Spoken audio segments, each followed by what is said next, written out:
I want to make a drawing like this org chart that shows the reporting structure of my company.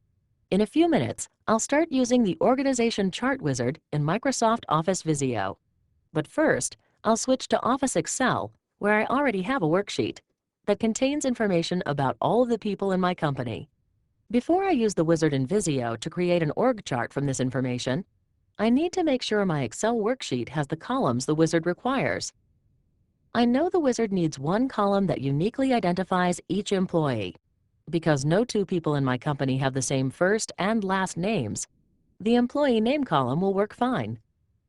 The wizard also needs a column that identifies who each employee reports to. In my worksheet, this column is named Manager. Now I'm ready to use Visio to create an org chart from my Excel data. Here I am at the Getting Started window.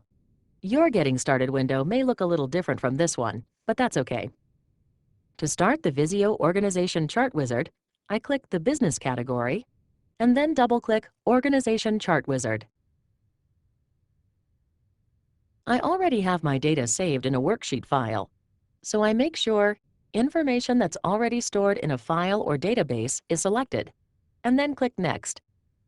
My data is in Excel, so I make sure a text, org plus, or Excel file is selected, and then click Next.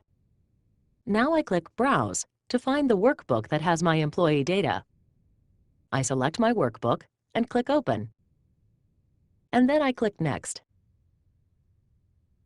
Where it asks for name, I know it needs the column in my worksheet that uniquely identifies each employee. I select Employee Name. Where it asks for Reports to, I know it's asking for the column in my worksheet that names the employee's managers. Manager is the name of the column, so I leave that selected, and then click Next. I want the shapes in my drawing to show each employee's name and title. I notice that the wizard has already guessed that I would want both of those. But I also want to display the phone number of each employee, so I click Telephone and then click Add. This step of the wizard lets me assign specific employee information as shape data, whether it's displayed or not. But I know the step is optional, and I want to make this quick, so I just click Next. The options on this page are about how to handle an org chart that is too large to fit on one page. Because my org chart is small enough to fit on one page, these options won't affect it at all, so I just click Finish. Now the wizard creates an org chart from my Excel data.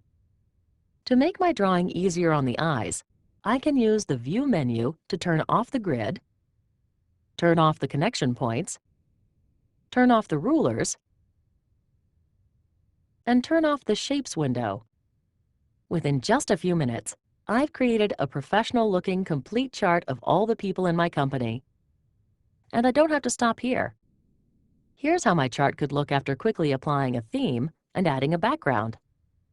For more information on adding these finishing touches, see the link in the article that accompanies this demo.